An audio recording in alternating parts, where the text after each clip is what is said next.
ISRO ഏറ്റവും വലിയ ബൃഹത്തായിട്ടുള്ള ഒരു റോക്കറ്റ് ലോഞ്ച് നടത്താൻ വേണ്ടി പോവുകയാണ്. അതിൻ്റെ പേര് തന്നെ കേട്ടുകഴിഞ്ഞാൽ വലിയ കൗതുകമുണർത്തുന്നതാണ്. ബാഹുബലി എന്ന് പേരിട്ടിരിക്കുന്ന ഈ റോക്കറ്റ് ലോഞ്ച്. അത് എന്ന് നടക്കും? എന്താണ് ഇതുകൊണ്ട് യഥാർത്ഥത്തിൽ ഉദ്ദേശിക്കുന്നത്? എന്താണ് കൂടുതൽ വിശദാംശങ്ങൾ? ഗൗതം, ഇന്ത്യയുടെ കൈവശമുള്ള ഇപ്പൊ ഏറ്റവും വാഹക ശേഷിയുള്ള, ഏറ്റവും ദീർഘദൂരം സഞ്ചരിക്കാൻ ശേഷിയുള്ള ISROയുടെ കീഴിലുള്ള റോക്കറ്റിന്റെ പേരാണ് LVM-3. അപ്പൊ അതിന്റെ മുഴുവൻ പേര് ലോഞ്ച് വെഹിക്കിൾ മാർക്ക് 3 എന്നാണ്. അപ്പൊ അതിനെ ഒരു ചെല്ലപ്പേരിട്ട് വിളിക്കുന്നതാണ് ബാഹുബലി റോക്കറ്റ്. നമ്മുടെ ബാഹുബലി സിനിമ റിലീസായതിനു ശേഷം ഇത്രയും വലിയ അതിന്റെ വലിപ്പം തന്നെ ഭീമാകാരമായ വലിപ്പമാണ്. അപ്പൊ ആ വലിപ്പത്തെയാണ് ഈ ബാഹുബലി കൊണ്ട് ഉദ്ദേശിക്കുന്നത്. അത് മാത്രമല്ല, വലിയ ഭാരം വഹിക്കാനുള്ള ശേഷിയും കൂടിയുണ്ട്. അപ്പോ ഈ കായബലം അതുകൊണ്ടാണ് ഈ ബാഹുബലി എന്ന് അതുകൊണ്ട് ഉദ്ദേശിക്കുന്നത്. അപ്പൊ ഇപ്പോ അമേരിക്കയ്ക്ക് പോലും ISROയുടെ സാങ്കേതിക വിദ്യ ബോധ്യപ്പെട്ടു, അല്ലെങ്കിൽ ISROയുടെ കഴിവിൽ അമേരിക്കയ്ക്ക് പോലും മതിപ്പുണ്ടായി എന്നതാണ് നമ്മൾ മനസ്സിലാക്കേണ്ടത്. കാരണം അമേരിക്കയിലെ ഒരു കമ്പനിയായ ബ്ലൂബേർഡ്, അവർ ഒരു സ്വകാര്യ ഈ ഇന്റർനെറ്റ് സേവന ദാതാക്കളാണ്. അപ്പൊ ഇവരുടെ ഏറ്റവും പുതിയ ഉപഗ്രഹം ബ്ലൂബേർഡ് 6 എന്നാണ് അറിയപ്പെടുന്നത്. അതിന് 6.5 ടൺ ഭാരം ഉണ്ടാവും.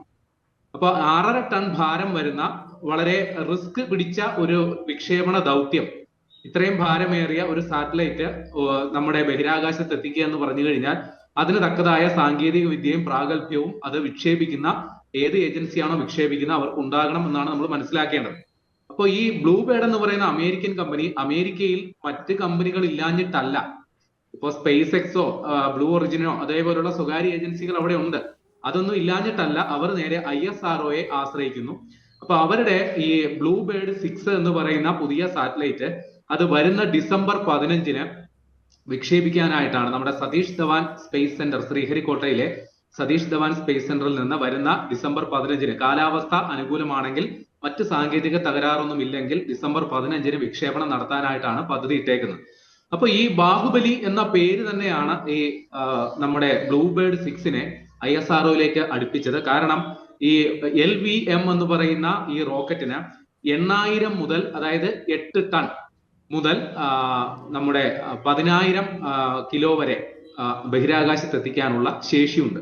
അപ്പൊ ഈ ബ്ലൂബേർഡിന് 6.5 ടൺ ആണ് ഭാരം, അതായത് 6,500 കിലോയാണ് ഭാരം കണക്കാക്കുന്നത്. അതുകൊണ്ട് നമ്മുടെ LVM-3-ന്, ഈ ബ്ലൂബേർഡിനെ നിഷ്പ്രയാസം എത്തിക്കാൻ പറ്റും. ഈ LVM-3 എന്ന് പറയുന്നത് നമ്മുടെ പഴയ GSLV മാർക്ക് 3-യുടെ പരിഷ്കരിച്ച പേരാണ് LVM-3. അപ്പൊ GSLV എന്ന് പറഞ്ഞാൽ ജിയോ സാറ്റലൈറ്റ് ലോഞ്ച് വെഹിക്കിൾ എന്നാണ് അതിന്റെ ഫുൾ ഫോം. അതായത് ഭൂമിയുടെ ഉപരിയായിട്ടുള്ള, താഴെയുള്ള ഭ്രമണപഥമല്ല, അതിനും മുകളിലുള്ള ഭ്രമണപഥത്തിലേക്ക് സാറ്റലൈറ്റുകളെ വിക്ഷേപിക്കാൻ ശക്തിയുള്ള റോക്കറ്റുകളെയാണ് നമ്മൾ GSLV എന്ന് വിളിക്കുക. അതിന്റെ മറ്റൊരു പേരാണ് LVM എന്ന് പറയുന്നത്. ഇപ്പൊ LVM-ന്റെ ചരിത്രത്തിലെ 6ാമത്തെ മാത്രം ഒരു വിക്ഷേപണ ദൗത്യമാണ് ഇപ്പൊ വരാൻ പോകുന്നത്. അപ്പൊ ഇതുവരെയുള്ള വിക്ഷേപണങ്ങളെല്ലാം തന്നെ വിജയകരമായിരുന്നു.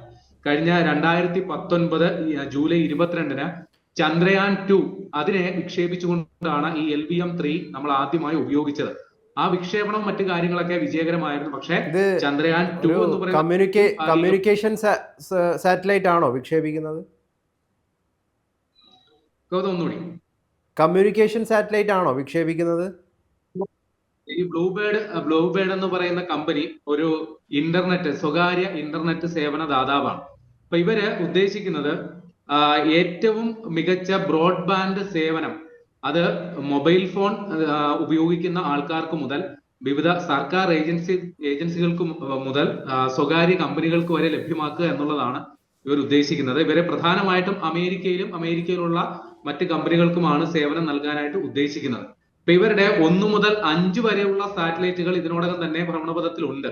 അപ്പൊ അതിനെ അപേക്ഷിച്ച് അതിനേക്കാൾ 3.5 മടങ്ങ് വലിപ്പം ഈ 6ാമത് ബ്ലൂബേർഡ് 6 എന്നുള്ളതിന് ഉണ്ട്. അതിനേക്കാൾ കൂടുതൽ വലിപ്പവും അതിനേക്കാൾ കൂടുതൽ ഭാരവും ഇതിനുണ്ട് എന്നാണ് നമ്മൾ മനസ്സിലാക്കേണ്ടത്. അപ്പൊ ഇവിടെ ഞാൻ നേരത്തെ പറഞ്ഞതുപോലെ നമ്മൾ LVM-3 എന്ന് പറയുന്നത് ആദ്യം ചന്ദ്രയാൻ 2-ന്റെ ദൗത്യവുമായി ബന്ധപ്പെട്ട് വിക്ഷേപിച്ച ഒരു സംഗതിയാണ്.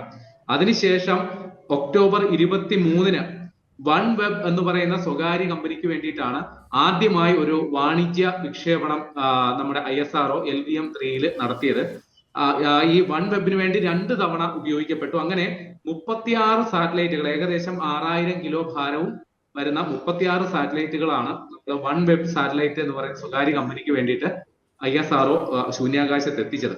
അതിനുശേഷം നമ്മൾ ചന്ദ്രയാൻ 3 വിജയകരമായി പൂർത്തിയാക്കിയ ചന്ദ്രയാൻ 3ക്ക് വേണ്ടിയിട്ട് LVM-3 റോക്കറ്റ് തന്നെയാണ് ഉപയോഗിച്ചത്. ഇനി 2027 വരാൻ പോകുന്ന ഗഗൻയാൻ ദൗത്യത്തിന് വേണ്ടിയിട്ടും LVM-3 എന്ന് പറയുന്ന റോക്കറ്റിനെ തന്നെയായിരിക്കും നമ്മൾ ആശ്രയിക്കുക. ഇവിടെ ബ്ലൂ ഒറിജിനെ കുറിച്ച് പറയുകയാണെങ്കിൽ അവര് നേരത്തെ പറഞ്ഞതുപോലെ സ്വകാര്യ മേഖലയിൽ പ്രവർത്തിക്കുന്ന ഒരു ഇന്റർനെറ്റ് സേവന ദാതാവാണ്. അവര് 2026 അതിന്റെ ആദ്യ പാദത്തിൽ, അതായത് ആദ്യത്തെ 3 മാസത്തിൽ ഒരു 40 സാറ്റലൈറ്റുകളെങ്കിലും തയ്യാറാക്കണം എന്നുള്ളതാണ് അവരുടെ ഒരു പദ്ധതി.